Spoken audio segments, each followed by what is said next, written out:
Alright, so today what we're learning is the quotient rule, how to use the quotient rule, and application of the quotient rule. To begin, we must understand what the quotient rule is. The quotient rule is used for differentiating a quotient or a ratio of functions. And as you can see here, it says that if f of x is equal to g of x over h of x, then f prime of x is equal to g prime of x times h of x minus h prime of x times g of x over h of x squared. Okay, so now let's look at how to use that quotient rule. So here in our first example, we have that f of x is equal to 4x plus 1 over x cubed plus 2. In order to use the quotient rule, we must use the derivative of the top times the bottom as itself, subtracted by the derivative of the bottom times the top itself. So the derivative of the top is 4, and the bottom as itself is just x cubed minus 2. And the derivative of the bottom is 3x squared, and since 2 is just a normal number, it has a slope of 0, so it is not included in the equation, times 4x plus 1. All of this is over x cubed plus 2 squared. Once you've gone to this part, what you can do is FOIL in the 4 and simplify the 3x squared into 4x plus 1. And when you do this, you get 4x cubed minus 8, because 4 times negative 2 is negative 8, minus 12x cubed plus 3x squared, because once negative 3x squared is FOILed into 4, it gives you negative 12, and 3 times 1 is 3, but that negative has to be FOILed into as well, leaving us with negative 3x squared. And again, all over x cubed plus 2 squared. Once you've reached this part, what you can do is just simplify like terms.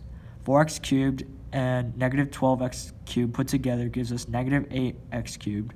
And since there's no other like terms that are equal to each other or for the other values, we can just put the rest in. So it'd be negative 8x cubed minus 3x squared minus 8.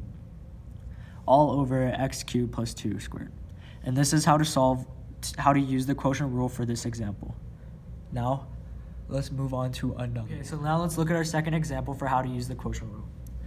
So here's our question. H of x is equal to 3x squared plus 2 over 5x minus 4. And as before, it is the same process where we use the derivative of the top times the bottom, subtracted by the derivative of the bottom times the top. So here, what we have is 6x, which is the derivative of the top because you bring the 2 down and subtract it by 1, times 5x minus 4 minus 5, because that's the derivative of 5x, times 3x squared plus 2 over 5x minus 4 squared. Now what we do is we simplify this by FOILing in the 6x minus 4 and the 5. What this results in is 30x squared minus 24x minus 15x squared minus 10. From here, we can still simplify by collecting like terms. 30x squared minus 15x squared results in 15x squared, and since there's no other like terms, that's all we can do to simplify. And this results in 15x squared minus 24x minus 10 over 5x minus 4 squared. Okay, so for our application question, it says to determine the points on the curve y equals 4 over x plus 3, where the slope of the tangent is equal to negative 1. In order to start a question like this, we must find the derivative of this equation. This is because the derivative gives us the instantaneous rate of change at any point on the tangent line. So in order to find the tangent line at negative 1, we must find the derivative. So we start by finding the derivative by doing the derivative of the top times the bottom, and the derivative of the bottom times the top, which results in 0 times x plus 3 minus 1 times 4. This results in negative 4 over x plus 3 squared. And this is our derivative because 0 times x plus 3 cancels out, leaving negative 4 over x plus 3 squared. So now what we can do is plug in negative 1 for our y value and solve for x. So once we do this, what we do is we can simplify x plus 3 squared into x squared plus 6x plus 9. And once we have that, we can just cross multiply. And what we result in is negative x squared minus 6x minus 9 equals negative 4. We can move this negative 4 over, and this will result in negative 5. And we set this all equal to 0. And in order to simplify this even more, we divide by negative 1, so that it equals x squared plus 6x plus 5. From this point, what we can do is factor this out so that we can find our x values.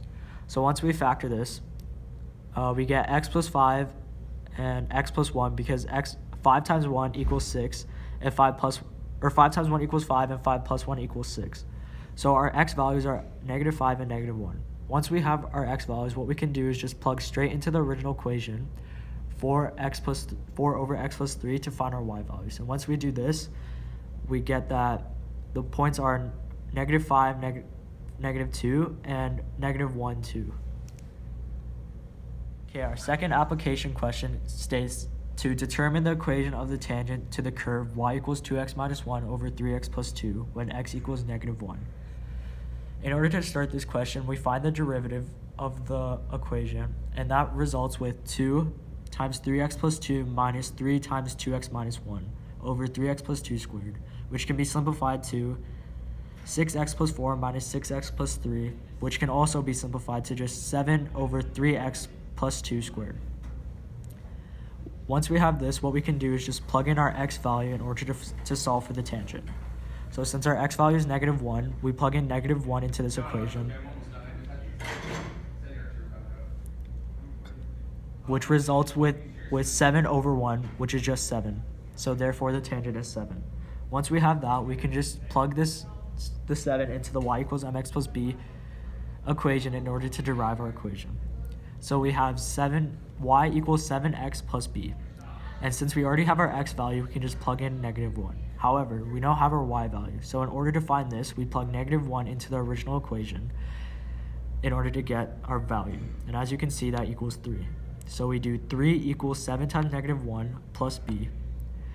And we solve for b. So we move the 7 times -1 over, which is 3 plus 7, and that equals 10. So therefore 10 equals b, and the equation is 7x plus b.